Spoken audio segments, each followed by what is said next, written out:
Okay, We're here we back. go. We are in business. Uh, totally my fault, guys. Realized what was going on. We had the iPad on as well, and Oh, was opening okay. my account, so we're sorted. That was totally my fault. So great to have you on. Great to see the faces. Thanks for And having us. thank you very much for being on. And so you're doing a bit of cooking, keeping busy. Bob, I hope you gave Mike some tips, daddy tips, have you? Yeah, no, he's a good uncle. He's taking care of the little guys. He's changed some diapers in his day, so I think he'll, take my lead and just kind of get right into the swing of it. But as every parent knows, that first one's a game changer. It kind Oh, of flips your whole life upside down. Your hobbies. You don't have hobbies anymore, and but he's gonna have a blast. I you, think. you look scared there. No more guitar? No more guitar. Your guitar is going to go downhill, but Yeah. you don't realize how much you love them, until you get that baby in your arms. And I think he's gonna really feel that. So I'm excited for him. Great. So am I. So am I. Can't wait. And any day now, is it? Yeah, any day she started having those Braxton Hicks Oh, contractions. nice. So yeah, the midwife said the baby's pretty low. Great. It's Gonna come poking. on. Nice. So, super thanks to the guys at Slinger Bag for arranging this. Really great of them. What's your involvement with Slinger Bag? How did you come across them, first of all? Well, we were with Prince for about 10 years, and Mike Bellardi was heading up Prince. So we had a relationship with Mike, and Mike came on board in some capacity with Slinger to help them out, and told us about the idea. We loved it. We've always loved our ball machine since we were 5, 6 years old.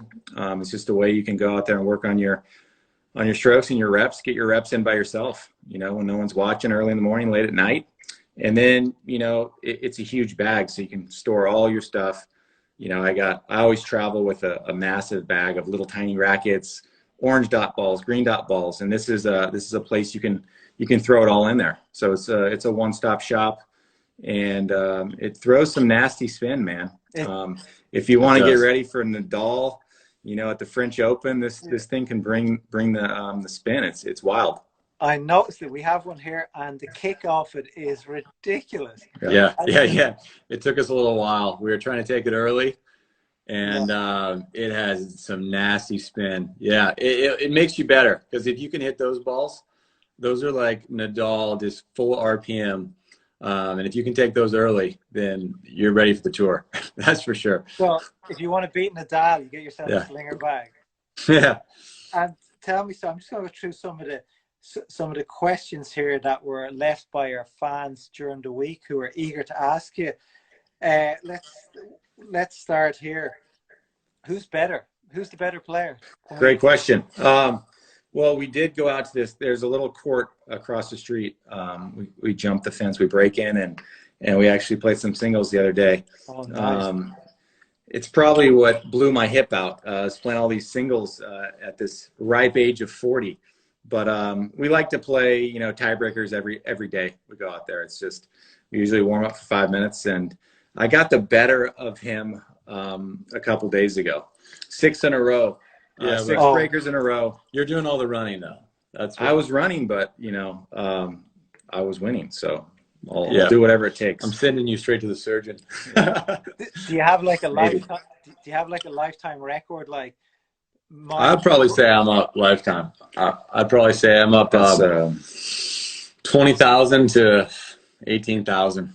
just go Right. just go go to the stats. Go to the stats. Stats I'll don't check. lie. And tell me, Bob, how's the hip? It feels good. The surgery went well. It's been about a year and a half now, and no problems at all. Never has any pain, which is it's almost weird because began to for a few years I was kind of limping and nursing a little bit. So it's wild that a surgery could just take it all away, which is nice. And you had the same operation as Andy Murray, roughly, was it? Yeah, no, Okay. exactly the same.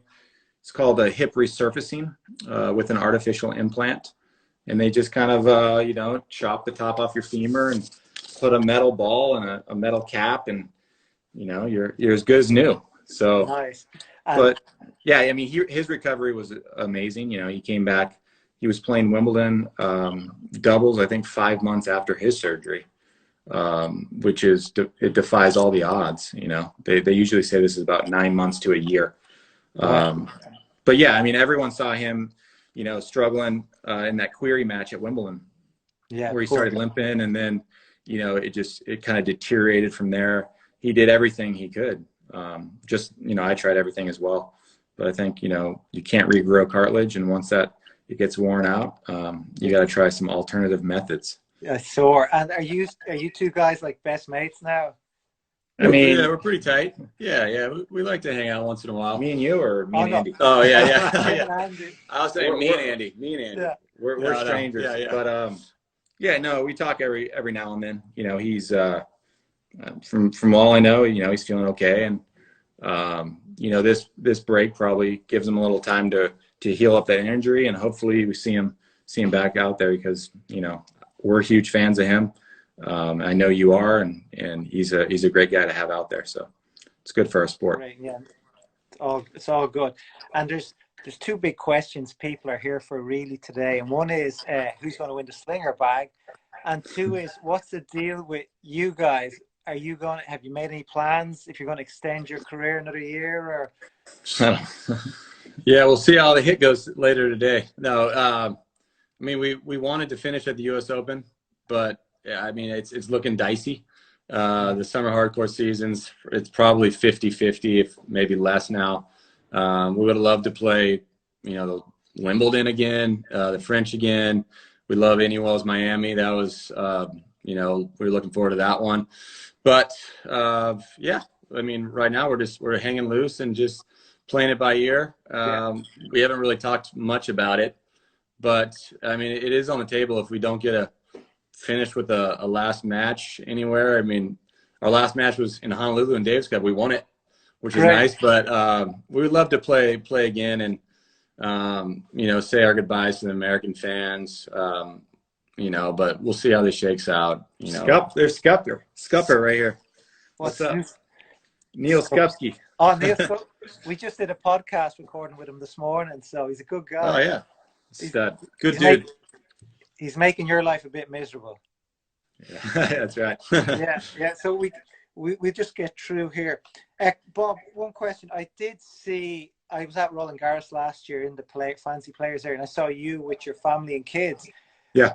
What's it like touring with the kids? Is it exciting, or is it get stressful at times? No. I wouldn't do it any other way. You know, I hate being away from them. You know, I usually have like a 2-week rule.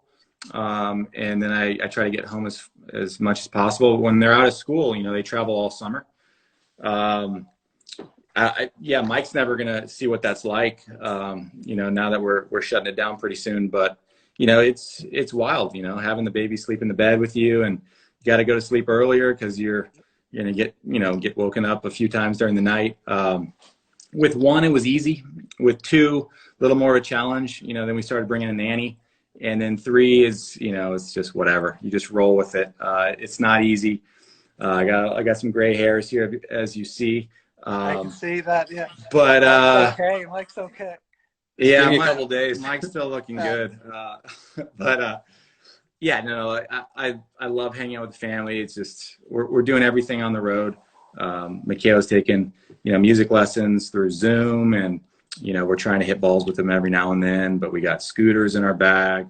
We're traveling with little pianos and art supplies, and Michelle's like a teacher to these kids. She's bringing all these workbooks, and she was going to homeschool this year. That was the plan. Now everyone's homeschooling, but we were actually pretty prepared for this change, nice. Which is good. I say it's exciting to obviously want to be able to your family be old enough to bring them, and then 2 to obviously be able to afford to do it, because not every player can afford to. It's a great luxury. Yeah. And luckily we got busy early in our career. We could get a little extra pass to go. Take some losses. Late in the career. Mike was partying after singing. Yeah, that's right. Yeah. Good stuff. And tell me, I heard the CEO, your friend from Prince, is a bit of a doubles player and he wants to take you on in a doubles. Bilardi. Yes. Yeah, he's a pretty good athlete. Pretty ominous, scary physique. So yeah, we'll try to stay away from that matchup. That's okay. Yeah, that might not go too well for us. Could end a career Yeah. early. Yeah. And tell me, do both of you guys? I know you're twins, identical twins, and you probably make a lot of the same decisions. But does one of you actually want to stay playing more than the other, or one want to quit more than the other, or is it just no, we're both out of this? I think we're both going out at the same time. Great question. That's a good question, though. We'll see how we're getting along. But yeah, we started this thing together. We want to finish together. I mean, my body's feeling okay, but you know, we're hitting 42 in a couple days here. You can't beat Father Time. It always comes knocking on your door, and I'm sure, you know, I'm going to be feeling these hip things. You know, we have the same genetics. He keeps saying the Reaper's going to come for me too, and he's coming. Be under the knife. I stretched a little more than he did early on, but you know, yeah, we want to do this thing together. We want to go out together and finish. But yeah, so I played in 18 with Jack Sock, and that was just because he told me to. He said, you know what, stay sharp. I'm gonna have this surgery. I'll be back. Yeah. And yeah, that was just kind of a blip on the radar. Yeah, I mean, that's a good question. I mean, there's been times where one of us has, you know, wanted to mail it in. I mean, Mike was struggling, ironically, with a ton of injuries early in his career. He was feeling the hips, the joints, and he actually, you know, came and said, "Hey, man, I'm done. Like, let's shut it down." And then he changed. He went gluten-free, changed his whole diet, and got on a health kick, and his body recovered. And now he's feeling great. You know, and a few years ago when we were struggling, you know, we talked about possibly shutting it down, but you know, now I think we're on the same page together. We both decided after the U.S. Open that, you know, the U.S. Open in 2020 was going to be the door. Yeah. Great. And tell me, have you guys ever played against each other on a doubles court in a ATP Tour match? No, just mixed doubles. Yeah, just you know, back in the day, he beat me at Wimbledon in the final.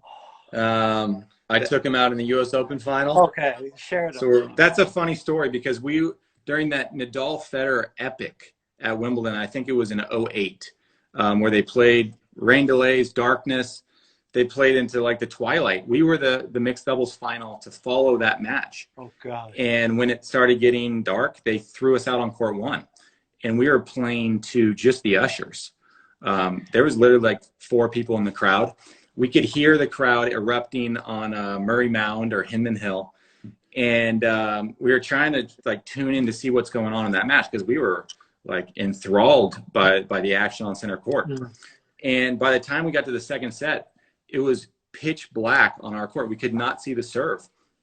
And we all came to the net and we just said, you know, let's finish this match. You know, Monday, Tuesday, Wednesday, it's gonna be washout. We're gonna be here for 4 days.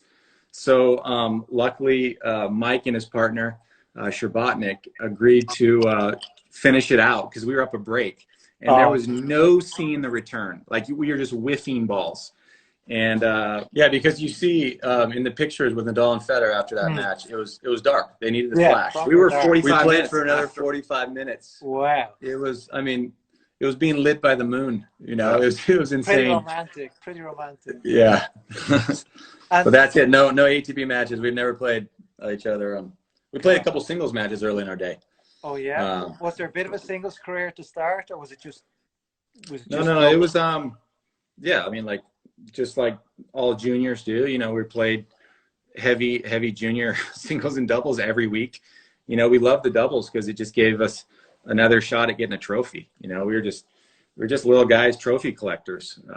You know, we shared a bedroom and had this, you know, huge shelves that we were just trying to pile them up. So if we played doubles, we could maybe come home with 4 trophies.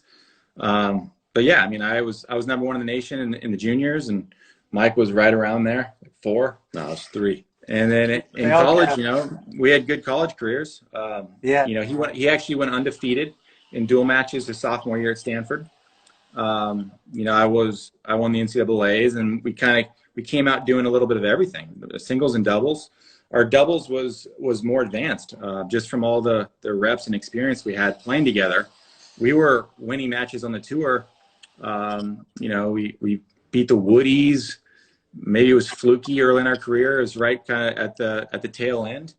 But our singles, you know, we needed to grind in the challengers and the futures. So we were almost on 2 different tours, splitting time. And then after kind of a frustrating few years on the tour, in 01, at the beginning of the year, we just said, hey, man, let's just focus on the doubles. We want to play the Olympics. We want to play Davis Cup.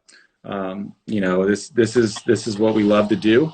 And so we put the singles on the back burner. And it was the only way to really excel at the doubles, was to play a full schedule. And then we started playing singles when you know, in the qualifying, if we lost early in doubles, we'd go over and play qualifying. And actually in 2002, I played all 4 slams of qualifying, and Mike went on and played one with Knowlesy. Yep. And it was at Sydney. No, Rickle was Sydney in semis, and then him and Bupati won. You guys won Long Island, and then him and Knowlesy won. So in those 4 tournaments, he had like a 16-1 record. You're gone. So he buried me in the record books right then in 2002. But yeah, I mean, it's really what we love to do. I mean, we've actually been tossed out there in some dead rubber matches for Davis Cup. I've played 6 dead rubbers over the years when Roddick kind of wanted to chill. Mike was thrown out there once. We'd always fight over who had to play him, because we both didn't want to get thrown out there on ESPN. Thrown to the wolves. With no real singles practice. So we would literally argue for an hour over who had to do it. And then Mike would call my parents, and they would say, Bob, do it. You know, you're the bigger, stronger twin. No, get out there. Don't put poor little Mikey through it. Fake an injury. So, but yeah, those were the last singles matches were Davis Cup. Yeah. Brilliant. Well, look, it's good to play a bit of singles. A question I see a lot, well, I've seen it, one of the ones here is, why did you guys change?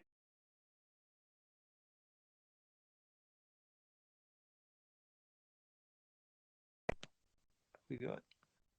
You still there? We change. Yeah. Can you ask that again? Ask that one more time. Yeah.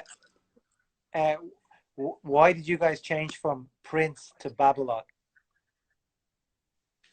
Yeah, we used Prince for 10 years, and we just felt like we loved the racket that we're using, but we needed. Can you go turn this? That's loud. There's a chainsaw in the back. 1 second. Nice. We felt like the game had changed, and we needed a little bit more pop, especially as we're getting older. And we felt the Babolat provided, you know, just more power. It added, I think, 5 miles an hour. I'm like, sorry, I got a mold problem, so they're knocking down walls over here. But yeah, we just wanted a little bit more firepower. You know, the Prince had great feel and everything. And then Prince, the whole company wasn't doing that great. So we thought, hey, you know what? 1 December, our coach handed us one of those Pure Drives. He's like, just give this a shot. And we gave it a whirl, and we're like, oh man, this thing is a different beast. It's a good yeah, it takes a lot of the stress off the joints. I felt like our shoulders and wrists were starting to hurt towards take it out here. You know, we're gonna take it out here outside. Great. Not even shutting it off. Works right here.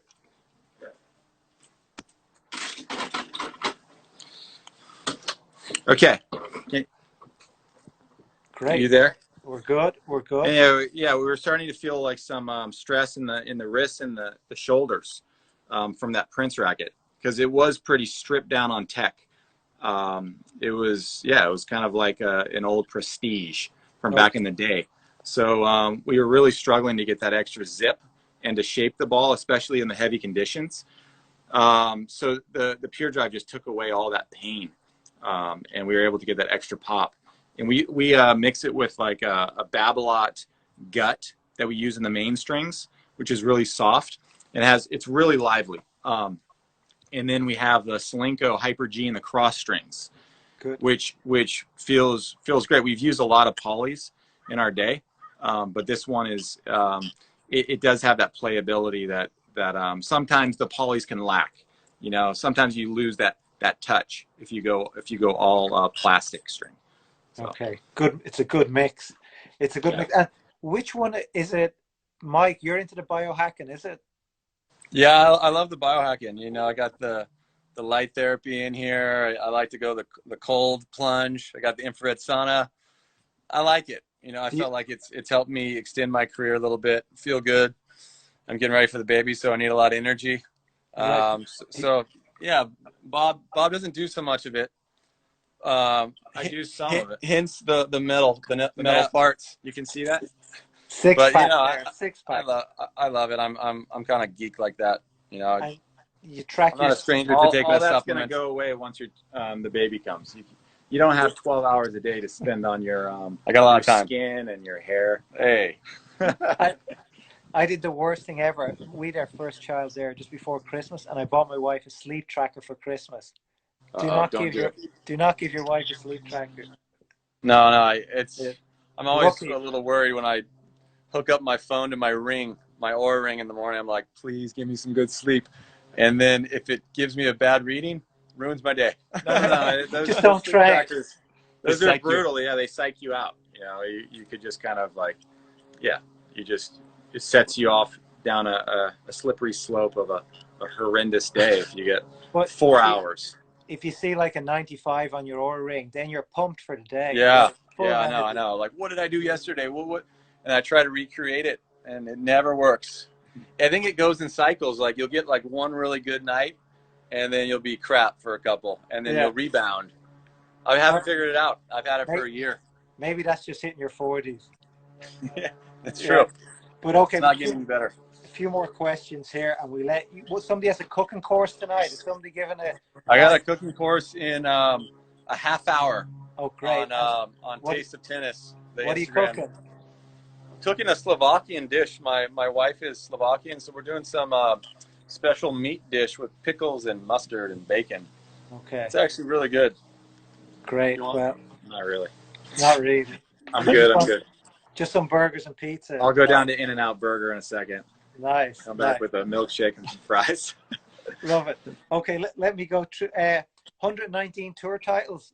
Which one? Which, probably there's more than one, but which one stand out the most? Probably the last one, Del Rey. That could be our last tournament. I mean, I would say probably if we look back, it would probably be the Olympic gold medal in London. You know, it's tough to beat that one.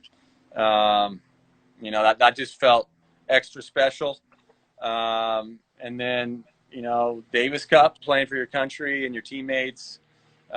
Those like have the most probably emotions, and that high lasted longest, I would say. Yeah, no, I agree. I mean, the only one that I've actually got a little teary-eyed in is that Miami one last year.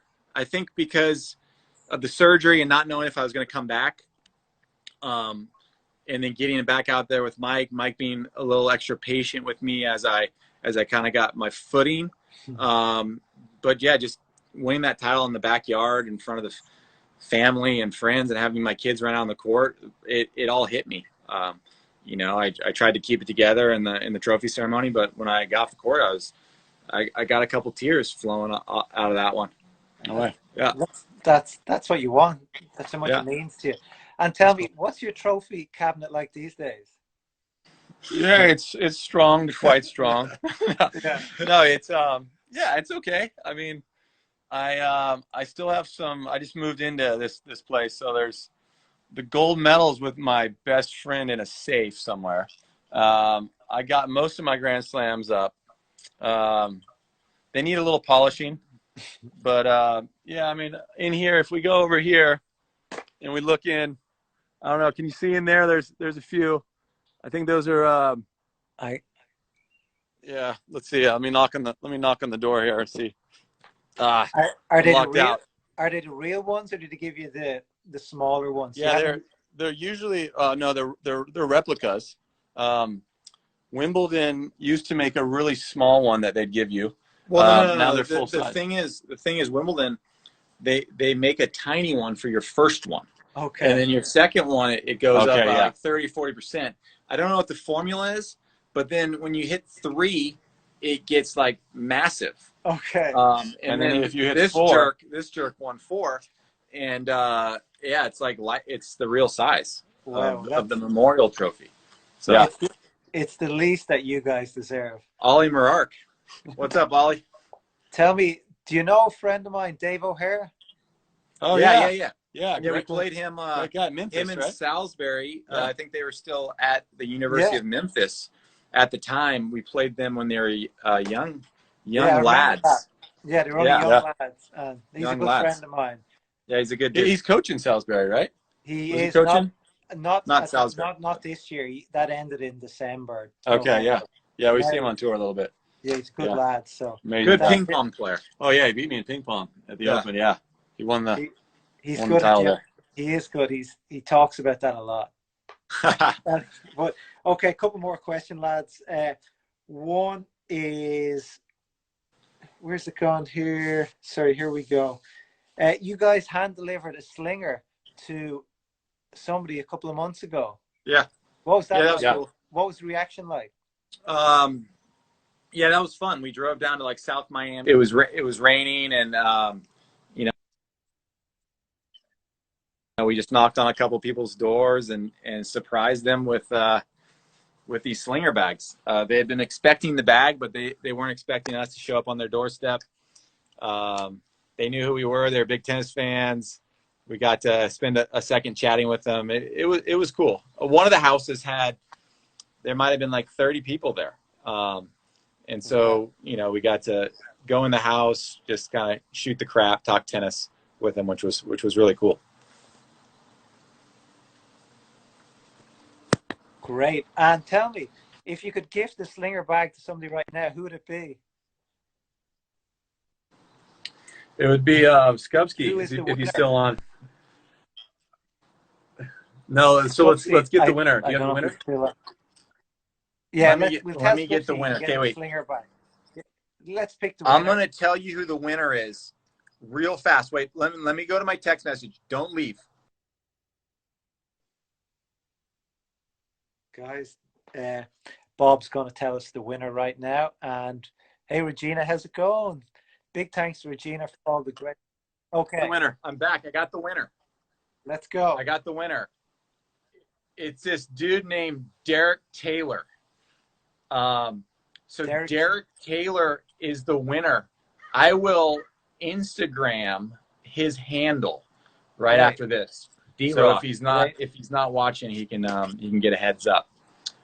Great. So he's gonna love it. Well done, Derek. And last question, guys. Something we ask our fans all the time. Ask the pros all the time. Is advice for young teenage players who want to be pros. What I'm sure you get asked all the time to give advice. What's your number one piece of advice? I would I'd find a good program, find a good pro that you like, that really cares. We're lucky to play like in a really good environment that was stimulating and fun. And, we'd play 4 hours a day, but the time would fly, and we'd always be, have smiles on our face. And we were just accumulating hours, not really knowing it. But we were always, competing, having a blast. We played tournaments on the weekend, and just polishing the games, not worrying about the wins and losses so early on. If you got a little hitch in your swing, clean it up, because that really puts the brakes on your potential later. So just going back to foundation and having everything clean in your game. And luckily my mom was a master with that. She played on tour, and she gave us a really good technique. Yeah, that's good advice. I mean, it basically just comes down to at the end of the day, having a coach you trust, someone that's gonna look at your game and give you some honest response and make sure you're on the right path. But you got to put the reps in. Those guys, Djokovic, Nadal, Federer, Murray, these guys have hit the most balls. They've done the work. And they put themselves in many situations and in countless matches, and it paid off for them. So do the work. There's no substitute for hitting balls. So just get out there And and hopefully you love it. and do the work off the court as well. Get that Yeah, stretching no, in. that's a big thing. Yeah. So Yeah. Okay. Well, lads, thank you very much. I hope the cooking goes well, Mike. all And right, yeah, wish I me really luck. appreciate you coming on here, and hope to see you next year. All right. All right. Hey, thanks for having us on. Great to speak to you. Bye. All the best. Bye. Bye. Guys, huge thanks for tuning in. Super thanks to the guys. It's got a bit dark in here. I'm only noticing now. Super thanks to Slinger Bag, who organized all of this. If you have any Slinger questions, drop me a mail or drop them a question. Really appreciate it. But the Bryan Brothers were amazing. They're really nice. So thanks to them as well. And other than that, have a great day, great evening, wherever you are in the world. And thank you very much for tuning in. Bye.